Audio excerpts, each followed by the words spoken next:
can see that's there, and that's recording at the moment, so there we go. Now I can make this reaction go a tad bit faster, and you've probably seen this. Let's find a piece of random paper that I can adulterate. Oh yeah, that'll do. Mr. Marl won't miss it, he's leaving. Okay, so this is a chemical called manganese oxide, and manganese oxide is a catalyst for this reaction.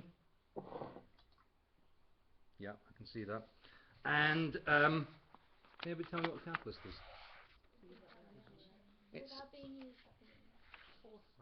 Yeah, okay. So what we're going to do today, one of the things, is you're going to go knowing the A-level definition of a catalyst. So speeding up a reaction is certainly something that they do. Does anybody know how they speed up a reaction? Go on. They lower the activation energy. Blue part, no they don't.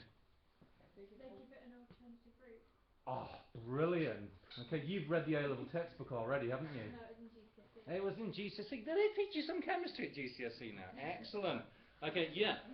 What a catalyst does is provide an alternative reaction pathway. So imagine if you're going from A to B, you've got a choice of going over a mountain, or you've got a choice of going over a valley. The valley requires less energy than to go over the mountain. The catalyst provides that alternative reaction pathway. You've actually got a totally different reaction going on. The only thing that's actually happening is that what you're starting with and ending with happen to be the same. What happens in between is a totally different reaction. So this reaction does not start with an oxygen-oxygen bond breaking. It actually starts with the hydrogen peroxide bonding to the surface of this solid, and then reactions happen at the surface of that catalyst. So it's a totally different process, but this requires a lot less energy. Go on, question. I was just wondering, why is it that the oxygen-oxygen bond breaks? Why doesn't the hydrogen bond break? That is an amazingly good question. Okay, there's something that we'll meet at AS called bond enthalpies. This is going to be a really long intro to this video now. But this bond here is considerably weaker than this bond here. To put it into context, so this one here is 413 kilojoules per mole, and this one is this one's a couple of hundred. So this bond here is about half the strength of that one. So this one breaks a lot more easily with a lot less energy input than that one. Oxygen-hydrogen bonds are really quite strong, quite hard to break. Anyways, let's do this. Is that enough catalyst? There we go. Oh my god.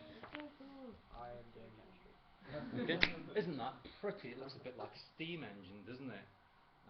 This here is water vapour. Okay, it's condensed. This is a cloud. This is a homemade cloud. And this releases a lot of energy very quickly, this reaction, so it makes the hydrogen peroxide in the solution at the bottom here boil.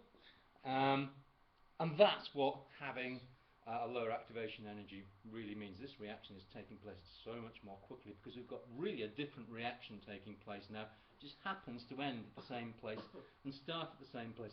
What you can go with is a little bit of the manganese dioxide catalyst being thrown into the air, and it's got this funny sort of smelly taste to it, but it is non-toxic, so you won't die. Not from this experiment anyways. So, I'm going to stop recording that.